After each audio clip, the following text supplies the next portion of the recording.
السلام علیکم ورحمۃ اللہ وبرکاتہ۔ بسم اللہ الرحمن الرحیم۔ اللہ کے نام سے شروع کریں گے جو بڑا مہربان اور نہایت رحم کرنے والا ہے۔ پارہ نمبر 28 اور سورہ طلاق کی آیت نمبر 3۔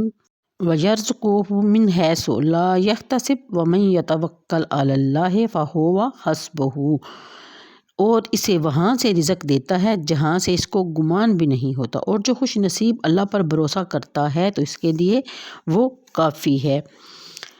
اس آیت طیبہ میں بندہ مومن کو اس کی یقینی نجات، حقیقی کامرانی اور سچی خوشی کا راستہ دکھایا گیا ہے۔ کاش ہم کان کھول کر سن لیں کہ دلوں میں اس کو جگہ دیں اور صدقے دل سے اس پر عمل کریں۔ حضرت ابو ذر رضی اللہ تعالیٰ عنہ سے مروی ہے کہ نبی کریم صلی اللہ علیہ وآلہ وسلم مجھے یہ آیت سناتے رہے، اور جب فارغ ہوئے تو ارشاد فرمایا، اے ابو ذر، اگر سارے لوگ اس پر عمل کرنا شروع کر دیں تو یہ آیت ان سب کے لیے کافی ہو جائے۔ اور علامہ قرطبی اس آیت کی تفسیر میں ایک واقعہ لکھتے ہیں کہ عوف بن مالک اشجعی بارگاہ رسالت میں حاضر ہوئے اور عرض کیا کہ یا رسول اللہ، میرے لڑکے کو دشمنوں نے قید کر لیا ہے اور اس کی ماں اس کی جدائی میں سخت بے چین ہے، مجھے حضور کیا فرماتے ہیں؟ حضور صلی اللہ علیہ وسلم نے فرمایا کہ اتق اللہ واصبر وآمرک وإیاہ ان تستکثر من قول لا حول ولا قوة الا باللہ، یعنی اللہ سے ڈرو، صبر کا دامن مضبوطی سے پکڑو، میں تجھے اور تیری بیوی کو حکم دیتا ہوں کہ تم کثرت سے لا حول ولا قوة الا باللہ کا ورد کیا کرو۔ ارشاد نبوی سن کر وہ اپنے گھر لوٹ آئے اور اپنی بیوی کو سارا ماجرا آ کر بتایا۔ وہ نیک بخت کہنے لگی، نعما ما امرنا بے، حضور نے جس چیز کا ہمیں حکم دیا ہے وہ بہت ہی عمدہ ہے۔ پھر ان دونوں میاں بیوی نے بکثرت ورد شروع کر دیا، چنانچہ اس کی برکت سے دشمن ان کے بیٹے کی طرف سے غافل ہو گئے اور وہ ان کی غفلت کا فائدہ اٹھا کر وہاں سے بھاگ نکلا اور ان کی بھیڑ بکریاں ہانکتا ہوا بخیر و عافیت اپنے ماں باپ کے پاس پہنچ گیا۔ علامہ پانی پتی نے اپنی تفسیر مظہری میں اس آیت کی ضمن میں حل مشکلات کے لیے ایک وظیفہ لکھا جو ہدیہ ناظرین ہے۔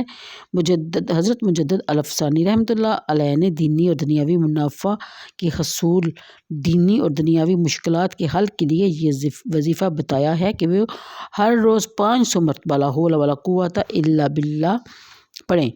اول آخر 100 مرتبہ درود پاک پڑھ لیا کریں اور پھر لا حول ولا قوة الا باللہ 5 تسبیحیں اس کی کر لیا کریں۔ انشاءاللہ تعالیٰ دینی اور دنیاوی مشکلات کے حاصل ہونے کے لیے اس عمل پہ عمل کر کے تو ذرا دیکھیے۔ اگلی آیت کے مطابق یعنی جو شخص اپنا کام اللہ کے سپرد کر دیتا ہے وہ اس کا ذمہ دار ہو جاتا ہے، اور اسے کوئی یہ نہ سمجھے کہ توکل کا معنی عمل سے لا تعلق ہو جانا ہے، اسباب سے قطع نظر کرنا ہے۔ توکل کا یہ مقصد نہیں، بلکہ اس کا مقصد یہ ہے کہ اسباب بجا لائے لیکن نتائج کے ظہور کے لیے اسباب پر اعتماد نہ کرے، صرف اپنے رب پر بھروسہ کرے۔ بے عملی اور جدوجہد سے بیزاری کا اسلام کے نظریہ توکل سے دور کا واسطہ بھی نہیں۔ مولانا روم فرماتے ہیں کہ اگر توکل کا دعویٰ کرتا ہے تو کام میں مشغول ہو جا، پہلے تخم ریزی کر پھر اللہ تعالیٰ پر بھروسہ کر۔ اس حدیث میں جو رمز ہے اس کو سن کہ کسب کرنے والا اللہ تعالیٰ کا دوست ہے۔ توکل کی وجہ سے اسباب کے فراہم کرنے میں سستی مت کر، بلکہ سلف صالحین تو تاکید کرتے ہوئے فرماتے ہیں کہ جس کا ترجمہ ہے کہ کاروبار کر اور رزق حلال کما، کیونکہ تم ایسے زمانے میں ہو کہ جب کوئی شخص محتاج ہو جاتا ہے تو سب سے پہلے وہ اپنی متاع دین ایمان کو بیچنا شروع کر دیتا ہے۔ استغفر اللہ۔ پھر اللہ تعالیٰ نے جو ارادہ فرمایا ہے وہ اس کو پورا کر کے رہتا ہے، کوئی چیز اس کے ارادے کے سامنے رکاوٹ نہیں بن سکتی۔ اور پھر بیان فرمایا کہ بے شک اللہ اپنا کام پورا کرنے والا ہے، مقرر کر رکھا ہے۔ اللہ تعالیٰ نے ہر چیز کے لیے ایک اندازہ اور تمہاری متعلقہ عورتوں میں سے جو حیض سے مایوس ہو چکی ہوں، اگر تمہیں شبہ ہو تو ان کی عدت 3 ماہ ہے، اور اسی طرح ان کی بھی جنہیں ابھی حیض آیا ہی نہیں، اور حاملہ عورتوں کی میعاد ان کے بچہ جننے تک ہے۔ جو شخص اللہ تعالیٰ سے ڈرتا رہتا ہے وہ اس کے کام میں آسانی پیدا فرما دیتا ہے۔ ان آیات کا ترجمہ تفسیر کل ہو چکا تھا، اس سلسلے میں کل کی ویڈیو جو کل گزر چکا وہ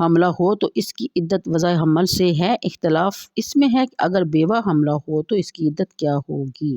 اختلاف کی وجہ یہ ہے کہ سورہ البقرہ کی ایک آیت میں متعلق بیوہ کی عدت 4 ماہ 10 دن مقرر کی گئی ہے اور جہاں متعلقہ حاملہ کی عدت وضع حمل بتائی گئی ہے۔ اگر بیوہ غیر حاملہ ہو تو اس کی عدت بلا اتفاق 4 ماہ 10 دن ہوگی اور اگر متعلقہ حاملہ ہو تو اس کی عدت بلا اتفاق وضع حمل ہوگی، لیکن اگر بیوہ ہو اور حاملہ بھی ہو تو اس کی عدت میں اختلاف ہے۔ حضرت سیدنا علی اور حضرت ابن عباس کے نزدیک دونوں آیتوں پر عمل کرتے ہوئے اب عاد الاجلین عدت ہوگی، یعنی اگر حامد کی وفات کے فوراً بعد بچہ پیدا ہوا تو 4 ماہ 10 دن عدت گزارے گی اور اگر مدت حمل 4 ماہ 10 دن سے تجاوز کر گئی تو پھر وضع حمل کے وقت اس کی عدت ختم ہوگی۔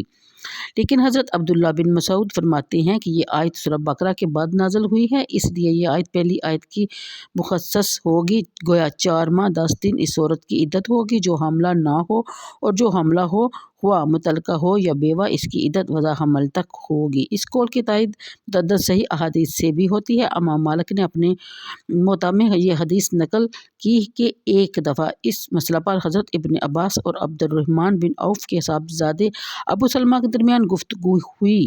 ابن عباس عبد الاجلین کے قائل تھے اور ابو سلمہ وضع حمل کی عدت کی انتہا کہتے تھے۔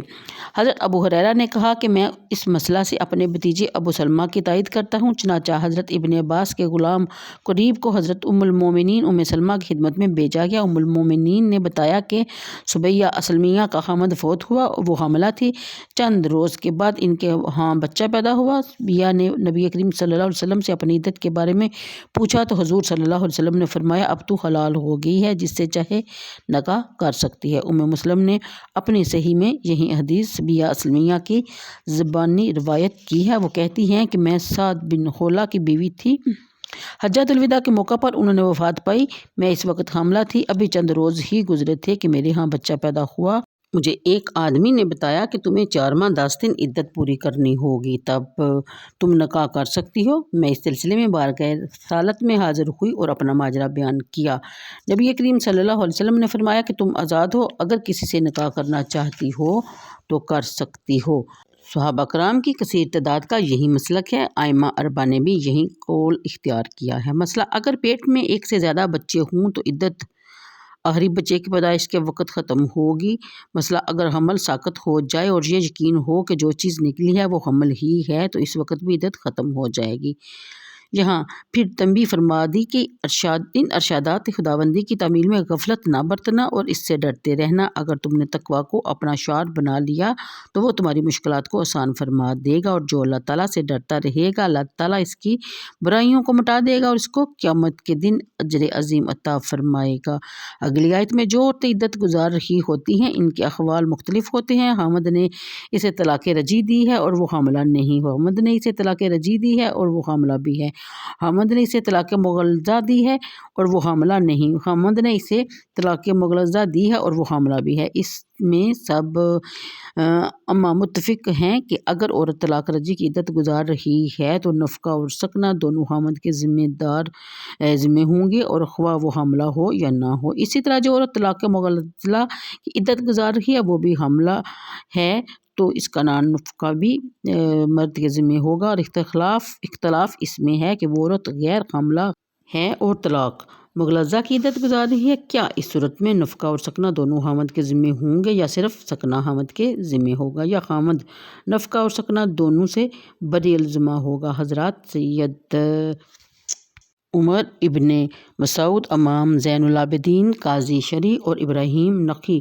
کا قول یہ ہے کہ اس عورت کا نفقہ اور سکنہ دونوں کی ذمہ داری مرد پر ہوگی، اور احناف کا بھی یہی مسلک ہے۔ بہرحال یہ بہت نازک معاملات ہوتے ہیں، ان پہ بہت زیادہ توجہ کی ضرورت ہوتی ہے، بہت زیادہ ان کے بارے میں چھان بین کی ضرورت ہوتی ہے۔ تو اللہ تعالیٰ ہم سب کے لیے آسانیاں پیدا فرمائے۔ آج کے لیے اتنا ہی، مجھے دیجیے اجازت، دعاؤں میں یاد رکھیے گا۔ ویڈیو کو لائک اور شیئر کرنا اپنا فرض بنا لیجیے۔ اللہ حافظ۔